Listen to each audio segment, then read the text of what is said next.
Saat orang berjubah hitam menghancurkan tubuh energi Ratu Medusa, amarah naik ke wajah Yumei dan Mobashi pada saat bersamaan. Yang terakhir tiba-tiba menoleh dan meraung ke arah penjaga yang tak terhitung jumlahnya di tembok kota di bawah, bunuh manusia ini. Mendengar perintah Mobashi, pengakuan yang memekakan telinga terdengar dengan marah dari tembok kota. Orang-orang ular yang tak terhitung jumlahnya dengan erat mencengkeram tombak racun di tangan mereka, buru-buru mengambil 2 langkah mundur dan tiba-tiba menyerang ke depan. Tombak racun dilepaskan dari tangan mereka dan seketika, hujan tombak racun hitam melesat ke arah orang berjubah hitam di dekatnya dan kelompok Guhi. Suara siulan yang tajam membuat telinga orang-orang berdenging. Orang berjubah hitam tidak menggerakkan tubuhnya saat dia menyaksikan tombak racun raksasa menghujani langit dengan sikap acuh tak acuh. Dia melambaikan lengan bajunya dengan lembut. Tiba-tiba, tornado besar berwarna hijau tiba-tiba muncul di depannya. Tornado hijau berputar dengan kecepatan tinggi dan pasir kuning di tanah ditarik ke titik di mana ia melonjak ke udara. Mengamati tornado yang semakin besar ukurannya, orang berjubah hitam itu secara acak mengayunkan tangannya seperti seseorang akan mengusir nyamuk. Seketika, tornado berwarna hijau itu tiba-tiba dilepaskan. Hujan tombak racun yang datang dari segala arah hancur berkeping-keping oleh kekuatan hisap liar dari tornado. Tombak racun sesekali yang melewati tornado mengalami kesulitan untuk menjadi ancaman bagi kelompok Guhi di belakang tornado. Sepasang mata di bawah jubah hitam menatap gelombang hujan tombak racun yang tak henti-hentinya ditembakkan, memungkinkan tornado menghalangi mereka. Membalikkan tubuhnya, dia menghadapi kelompok Guhi dan berkata dengan lemah, "Serang masuk." Ratu Medusa sepertinya pada saat yang genting. Saat ini, dia sangat lemah. Jika Anda ingin mendapatkan api surgawi, ini adalah satu-satunya kesempatan Anda. Mendengar ini, Guhi merajut alisnya. Setelah merenung sebentar, dia mengangguk dengan wajah serius. Dia bukan orang yang bimbang. Ketika tiba waktunya untuk membuat keputusan, dia tidak akan membiarkan kesempatan berlalu karena pertanyaan bodoh tentang moralitas dan keadilan. Old Si, Feng Li, serang. Kalian berdua membantu memblokir Mobashi dan Yumei. Aku akan memasuki kota untuk mencari api surgawi. Tangan Guhi tiba-tiba melambai saat dia berkata dengan suara serius. Hehe, karena kamu begini, ayo lakukan sesuatu yang besar. Bagaimanapun, Anda adalah orang kaya. Semakin serius cederanya, semakin besar hadiahnya. Yanxi membuka mulutnya dan tertawa keras. Mendengar ini, Guhi merasa tidak bisa tertawa atau menangis saat menggelengkan kepalanya. Tubuhnya sedikit bergetar dan sepasang sayap Douki yang sangat besar muncul. Kakinya menginjak udara dan tubuhnya memimpin jalan dengan cepat menuju pedalaman kota. Hentikan dia. Melihat tindakan Guhi, Yumei dan Mobashi dengan cepat bergegas dari atas tembok kota. Wajah mereka dipenuhi dengan ekspresi gelap dan dingin saat mereka memblokirnya. Haha, lawanmu adalah kami. Kekuatan ledakan yang ganas dengan kejam menghantam Yumei dan Mobashi. Yumei dan Mobashi dengan cepat menghindari serangan dari kepolisian. Yanxi dan Feng Li kemudian dengan cepat muncul di depan Yumei dan Mobashi, mereka tersenyum sambil memblokir mereka. Pengawal Medusa, hentikan dia. Melihat bahwa Guhi langsung menyerbu ke kota, wajah Yumei menjadi dingin. Dia memutar kepalanya dan dengan suara dingin dia meneriakkan perintah kepada penjaga di tembok kota. Iya. Suara-suara sedingin es yang teratur menanggapi dengan teriakan. Segera, lebih dari 10 sosok bercahaya menggunakan ketinggian tembok kota untuk segera jatuh ke tempatnya untuk memblokir Guhi dengan cara seperti kilat. Bunuh dia. 10 orang pelas ular yang berpakaian aneh menatap tajam ke arah Guhi dengan tatapan gelap dan sedingin es yang seperti ular berbisa. Setelah teriakan dingin mereka, 10 lebih orang dengan cepat menggerakkan tubuh mereka secara bersamaan. Kekuatan ganas yang mereka pancarkan terbang ke udara dan mulai bergabung. Setelah penggabungan gaya yang aneh, energi yang dikandungnya berlipat ganda. Guhi mengamati 10 pelas serangan Snake People dengan acuh tak acuh. Hanya dengan pandangan kasar, dia bisa dengan jelas membedakan kekuatan mereka. 2 Doulings dan lebih dari 10 Dado Ushis. Perbedaan level terlalu tinggi dan tidak bisa diabaikan meskipun memiliki kemampuan aneh yang memungkinkan mereka menggabungkan kekuatan menyerang mereka. Membuka satu telapak tangan sambil menutup yang lain, Guhi memanggil api biru pucat yang langsung menutupi tubuhnya. Sepasang sayap di punggungnya mengepak dan tangannya membentuk segel seperti kilat. Dia dengan lembut berteriak, "Api biru yang mengerikan!"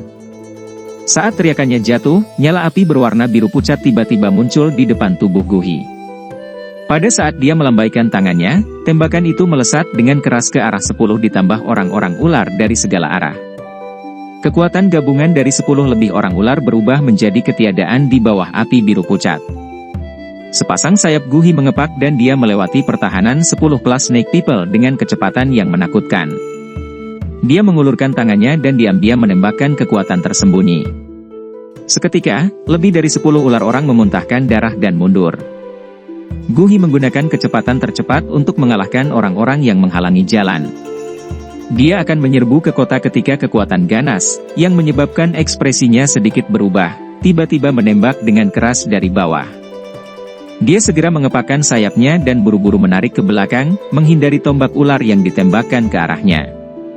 Komandan pengawal ular Medusa, Hua Xier. Seorang wanita dengan tubuh yang anggun dan cantik melintas ke langit dan dengan dingin berteriak.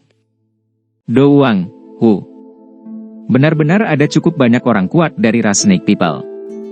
Melihat wanita yang muncul di depannya, Guhi dengan kasar merasakan kekuatannya dan segera menghela nafas tak berdaya di dalam hatinya. Wanita di depannya tampaknya tidak berniat mengobrol dengan Guhi. Dia memegang tombak ular tajam dengan satu tangan sambil mengayunkan ekor ularnya di udara. Setelah itu, dia membawa kekuatan ganas yang tak tertandingi saat dia menyerang Guhi, berniat untuk membunuh. Namun, saat Guhi bersiap untuk menggerakkan tubuhnya dan bertarung, orang berjubah hitam itu tiba-tiba melintas di depannya. Dia berkata dengan lemah, "Serahkan dia padaku. Pergi dan temukan api surgawi. Kami tidak punya banyak waktu." Setelah Ratu Medusa berhasil berevolusi, kupikir pada saat itu satu-satunya pilihan kita adalah berlari sejauh yang kita bisa. Iya. Guhi buru-buru mengangguk saat dia menatap orang berjubah hitam yang muncul di depannya. Setelah peringatannya, dia masuk ke kota dengan cara seperti kilat di bawah tatapan marah Hua Xier. Ketika tembok kota berantakan total, tidak ada yang memperhatikan sesosok yang diam-diam menyelinap dari luar tembok kota. Setelah menyingkirkan beberapa ular orang yang sesekali dia temui di sepanjang jalan, dia membuka langkahnya dan bergegas ke kota yang sangat besar ini. Punggungnya sedikit gemetar dan sayap awan ungu diperpanjang. Xiao yang terbang cepat di ketinggian rendah saat dia dengan cemas bertanya di dalam hatinya, "Guru, bagaimana ini? Sudahkah Anda merasakan posisi api surgawi?" Ratu Medusa benar-benar licik. Saya tidak tahu apa yang dia lakukan tetapi dia membagi kehadiran api surgawi menjadi 4 bagian. Lokasi keempat kehadiran ditempatkan di 4 sudut kota. Jika kami mencarinya satu persatu, kami mungkin akan membuang banyak waktu, kata Yao sambil tersenyum. Wanita licik, apa yang kita lakukan sekarang? Mendengar ini, Xiao Yan merajut alisnya dan tersenyum pahit saat dia bertanya. Hehe, santai. Meskipun metodenya sangat cerdas, terlepas dari bagaimana Anda mengatakannya, saya telah berinteraksi dengan api surgawi untuk waktu yang lama. Saya masih bisa membedakan perbedaan kecil di antara mereka. Suara cekikikan Yaola menunjukkan sedikit kebanggaan. Jalan yang mana? Hati Xiao Yan menghela nafas lega saat dia buru-buru bertanya. Timur. Yao Lao dengan cepat menjawab. Haha, Guhi itu menuju ke arah yang salah. Mendengar jawaban Yao Las, Xiao Yan langsung membuka bibirnya dan tertawa. Dia jelas sangat senang atas kemalangan orang lain. Ini karena dia baru saja melihat Guhi terbang ke arah utara. Kaki Xiao Yan dengan cepat melangkah dari atap untuk menghindari beberapa tombak ular yang dilemparkan ke arahnya dengan gesit.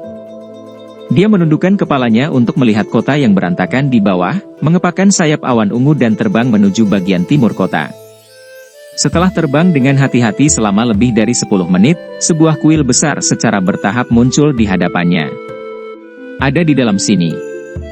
Hati-hati, kehadiran api surgawi semakin bertambah kaya. Saat kuil muncul, peringatan Yao Lao terdengar di dalam hatinya. Baik. Xiao Yan menganggukkan kepalanya sedikit dan secara bertahap memperlambat kecepatan terbangnya. Setelah itu dia memasuki wilayah gelap, menyipitkan matanya sedikit saat dia melihat pertahanan ketat di luar kuil. Jangan buang waktu lagi. percepat. Jika Ratu Medusa benar-benar berhasil berevolusi, aku tidak akan bisa menanganinya. Saat itu, Anda hanya bisa melarikan diri untuk hidup Anda, kata Yao Lao dengan muram. Baik. Xiao Yan dengan cepat mengangguk dan diam-diam bergerak menuju kuil. Meminjam bantuan Yao Lao untuk menyembunyikan keberadaannya, dia menyelinap ke koridor seperti asap, lalu berlari sekuat tenaga ke arah yang ditunjuk Yao Lao. Dengan persepsi spiritual Yao Lao yang sangat kuat, Xiao Yan mampu menghindari patroli setiap kali dia bertemu mereka. Setelah lari yang mengkhawatirkan dan berbahaya ini berlangsung selama sekitar 10 menit, pandangan Xiao Yan tiba-tiba menjadi terbuka dan jelas. Danau transparan kecil muncul di matanya. Di tengah danau ada sebuah pulau kecil. Gelombang air di sekitarnya berkilau tanpa ada tanda-tanda jembatan ke pulau itu. Berdiri di sisi danau, Xiao Yan melirik air danau yang transparan di mana orang bisa melihat dasarnya. Dia menjilat bibirnya dan sepasang sayap di punggungnya mengepak. Namun, ketika ia memasuki sekitar 1 meter melintasi permukaan danau, tiba-tiba energi aneh memaksanya jatuh ke arah air danau. Saat tubuhnya hendak menyentuh air danau, hati Xiao Yan tiba-tiba menegang. Perasaan tidak nyaman dengan cepat muncul di dalam dirinya. Dia mengeluarkan penguasa batu giok dari cincin penyimpanan dengan naluri dan melemparkannya ke bawah.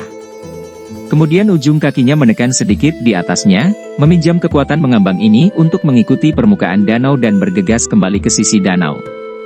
Xiao Yan berdiri dengan berbahaya di sisi danau, berbalik dan menyaksikan penguasa giok yang langsung berkarat menjadi ketiadaan. Dia tidak bisa membantu tetapi menelan ludahnya. Hati-hati. Ada larangan energi di ruang di atas danau. Benda terbang apapun akan didorong dengan paksa ke dalam danau. Jelas ada racun yang sangat kuat di danau itu. Jika Anda memiliki kontak sekecil apapun dengannya, bahkan seorang do uang akan mengalami masalah. Suara Yao Lao terdengar di dalam hatinya. Sialan, Xiao Yan mengutuk dengan lembut dan tidak sabar mengencangkan tinjunya. Beberapa saat kemudian, dia menghela nafas dalam-dalam dan bertanya dengan senyum pahit, apa yang kita lakukan sekarang? Kami tidak punya pilihan selain menggunakan metode terbodoh. Sama seperti terakhir kali Anda memasuki danau magma, saya akan menggunakan api surgawi untuk melindungi Anda. Anda akan bergerak secepat mungkin untuk bergegas ke pulau itu. Jika tidak, Anda mungkin berkarat sampai Anda tidak meninggalkan sisa-sisa. Yao Lao merenung sebelum berkata tanpa daya. Cepat, waktu sangat berharga. Xiao Yan menggosok tangannya dengan penuh semangat dan mengingatkan. Yao Lao dengan lembut mengakui. Nyala api berwarna putih tebal secara bertahap muncul di tubuh Xiao Yan dan menyelimuti dia. Sesaat kemudian, itu benar-benar menutupi tubuh Xiao Yan. Sialan, ayo pergi. Berdiri di sisi danau, Xiao Yan menatap air danau yang transparan, mengatupkan giginya dan menutup matanya. Dengan suara percikan, dia melompat ke dalamnya.